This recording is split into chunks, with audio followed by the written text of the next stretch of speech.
This is the Engaged Executive Quarterly. I'm Paul Pease. Today we have Dick Benbow, Vice President of Walters Wholesale Electric.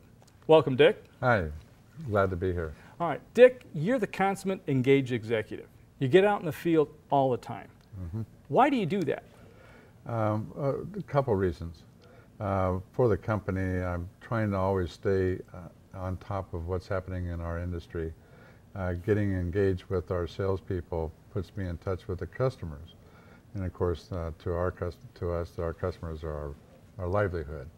If I know what's happening and need to know what's happening in our market, I need to be out there with my sales team, managers included, and engage with the customers and the industry that way. How many salespeople do you have? Right now, we're with the industry the way it is in California. I hate to say it's down, but we're at about 85 outside salespeople at 26 locations. And then I have that many inside salespeople as well for support. How often do you meet with the salespeople? On an individual basis? On an individual basis, getting around to all the branches. Now our branches take in an area of the size of 5 states in the United States, even though it's all in Southern California. So we're spread out. I get to the branches monthly at least. Most of the branches I'm into maybe weekly in a lot of cases. I try to be maybe in my office once a week, if that much.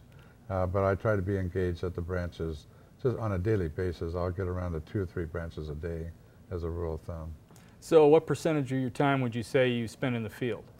In the field, I would say 75–80% of the time I'm in the field with the branches, the managers, particularly even the counter sales and the inside sales, because I glean a lot of information from those folks regarding our industry and what's happening with our customer base. So you're getting information from both the outside and the inside and be able to triangulate what's going on in the field pretty well by getting that information from those people. Absolutely.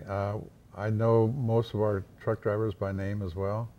The warehouse people, they engage with the customers at all times. And we find out what's happening in the field through our drivers. They're part of I regard them as part of my sales team. Yeah. And customers tend to tell drivers things they won't necessarily tell the salespeople, or the salespeople won't tell you. Right? Well, a lot of times they're telling my driver many things they don't tell their own boss. All right. So we're getting really hands-on what's happening in the field. And when I have salespeople that pay attention to the field people, it's a win-win, because most of our business, as you know, Paul, are contractors who started in the field. Right. And they were running projects.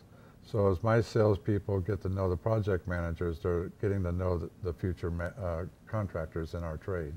Right, so you're building it up that way. Absolutely. Also, your salespeople don't send in too many reports, do they? You don't have a formal reporting system. No, that gets in the way of progress. We go through an annual report with our salespeople, where they were last year, where they're heading this year. And we touch on every one of their accounts, what they need for us to support them to make their goals for the coming year. The reports I hire, pretty much our company hires people in the background to do all that, auditing people and sales support people to do the reports. So the reports are really generated internally based on orders, as opposed to externally hoping they're going to come in. The reports are pretty much a consensus of capturing information that's coming in from the sales team.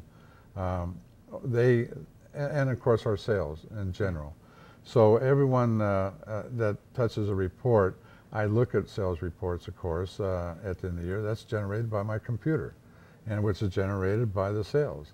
My sales team, I want them to look at their own sales report, obviously, and I use their sales report as a report card, who's working hard and who isn't possibly. And that's a lot of the trends. We look at customers, their increase of business or decrease depending on their business for the month. A lot of times they are progressing quite nicely, but a lot of times a particular account has problems, and therefore their business is down. So we know the problems that the sales team are going through all the time. Well, thanks, Dick. That was some great information. And I hope you enjoyed everything you learned here today from Dick Benbow, Vice President of Walters Wholesale Electric.